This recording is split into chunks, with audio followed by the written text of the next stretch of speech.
Our second guest of honor for this conference is Professor Dr. Muhammad Akram Chaudhary, who is a well-known scholar, author, speaker, and education administrator. Dr. Akram Chaudhary did his MA in philosophy from Government College Lahore, MA in Arabic from Punjab University Lahore, PhD from Al Qura University Makkah, and University of Glasgow, United Kingdom. Moreover, as a Fulbright scholar, he did his postdoc at the University of Colorado, Boulder campus, and University of Tucson, Arizona, USA. He is an alumnus of both religious madrasa and Western education. Dr. Akram has served many years as Dean at Punjab University Lahore and Bahauddin Zikriya University Multan, and 8 years as Vice Chancellor of the University of Sargodha. Dr. Akram's main area of research is the linguistics of Quran and its defined character. I would like to request Dr. Akram Chaudhary to please come to the stage and share a few words. Bismillah ar-Rahman ar-Rahim. Dr. Nasser Ikram, Dr. Fahmida Sahiba, respected Chief Guest William McAneal, Consul General of United States of America, Dr. Rashid, and very respected faculty members and dear students. I'm thankful to the organizers for providing me with this opportunity to talk to the leaders of the future. I just wanted to, you will be attending next sessions in which many scholarly lectures, you would be listening to them. And I would just make few points before you that subcontinent, its society has been a multilingual society. And we spoke many languages. We wrote in many languages in subcontinent, in Hindi, Sanskrit, Punjabi, Balochi, Pashto, Sindhi, Bengali. And you would be surprised to know that the best Arabic dictionary was produced in Lahore 800 years before. Saghani Lahori, he wrote Al-Ubab al-Zakhir, the most authentic Arabic lexicon. And 1150 years before, Balazuri came to Multan. Balazuri, he's a great historian and he wrote Futuhul Buldan.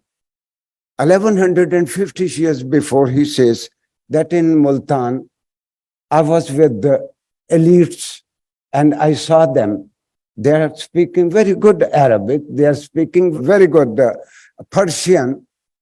And as far as the local people, I repeat his sentence, Amal Mahalliyun Fahum Yatakallamun Lugha al-Mahalliya, as far as the local people are concerned, they speak their own language and they are named as Jat. Since sound of T is not in Arabic, he writes that they are named as Jat. Probably this is our old legacy, that when I speak Punjabi, I feel at home.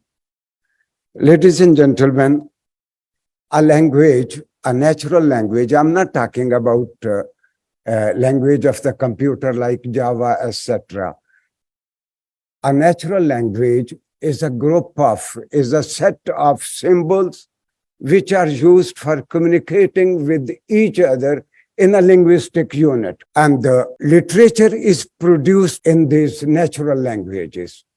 There is most quoted Arabic proverb that al-adabu suratun min suwar al-hayat, that literature of a community, literature of a civilization is a true depiction, is a true picture of their society, of their worldview, of their aspirations, of their dreams, of their future. Ladies and gentlemen, having said that, it is also fact that what is said in an Arabic proverb that kalamul muluki mulukul kalam, that language of the masters is itself a master for the subjugated people in an area. So It was understood by Henry Harding, who was East India Company's Governor General from 1844 to 1848 for 4 years. With a stroke of pen, he passed an order that in our controlled areas, only those persons would be given service and employment who knew English, who can speak, read, and write English. With one order, all the scholars and all the people who knew very good Persian, very good Hindi, very good Sanskrit, very good regional languages, they were declared to be illiterate. And then we produced bureaucracy, which was very fluent in the language of the colonial masters. Ladies and gentlemen, students of linguistics should remember that this area is very rich in literature in all regional languages. But here I would point out just one point pertaining to semantics. Linguistics is scientific study of a language, and semantics studies a relationship between word and its meanings. And I was astonished in the University of Glasgow. I went there for PhD. I read a book by Palmer. The name of the book was Semantics, which was published by University of Cambridge in 1976. And Palmer says, he gave a dictum, and his dictum was that the form is permanent and the content moves. The form is permanent and the content moves. Word remains the same, but its meaning is always changed. Then he gives an example, that word nice. Few centuries back, the word nice was an ugly rebuke, very ugly rebuke. ये बहुत बड़ी गाली था nice, और अब नसर साहब पढ़ाते हुए अपने किसी बच्चे को कहें कि वेरी नाइस, तो he says, the student says, thank you very much, sir. A rebuke upside down, it was changed into pleasing adjective. And I would remind you, Wordsworth and Daffodils, Wordsworth talks about a poet. That poet must be a gay. I'm sorry if there is any poet in this hall. That poet must be a gay. When Wordsworth says gay, he means a happy person. Now its connotation has absolutely been changed. In fact, words tend to change their meanings with passage of time, and students of linguistics should remember it. And this is natural phenomena which occurs in all natural languages. I would give just one example from Urdu. Mir Taqi Mir, who died in 1810 AD, he was like a professor, not a wealthy man. In monsoon, in heavy rains, his house collapsed. And Nasir Kazmi from Lahore, 40 years before, published Kulliyat-e-Mir, collection of Mir's poetry. There is a verse, there is a poem, Hajaf dar khana khud, style of his own house. And there is a verse, Mir says, Mir ji is tarah se aate hain, Mir ji is tarah se aate hain, goya kanjar ke hi ko jaate hain.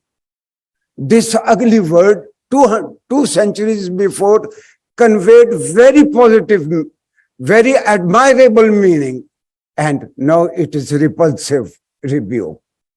And the last example, I would say, that how semantic extension takes place, it is Chaucer. Chaucer talks about a lady who married for 5 times or 6 times, and he designates that lady with an adjective, worthy lady. Worthy lady. Worthy was that she was married at least for 5 times. And what a pity, I was a vice chancellor of a public sector university for 8 years with 40,000 students. For 8 years, this word was affixed with my name. And though it was happened only once, ladies and gentlemen, this natural law is broken by one book only. And it is Quran. Quran implied about 323,000 words. तकरीबन 3,23,000 अल्फाज हैं कुरान करीम में. No word has changed its connotation with the passage of time. Excuse me. Since the Quranic vocabulary has not accepted semantic extension and the words implied by the Quran didn't change their meanings, therefore, like other revealed books, the revised version of the Quran was never needed. And the students of linguistics should know this continuous miracle of the Quran. They should learn English to learn social liberties, to learn democracy, to learn many other positive things and technologies. They should also read Quran to know the linguistic beauties of the Quran. Thank you very much.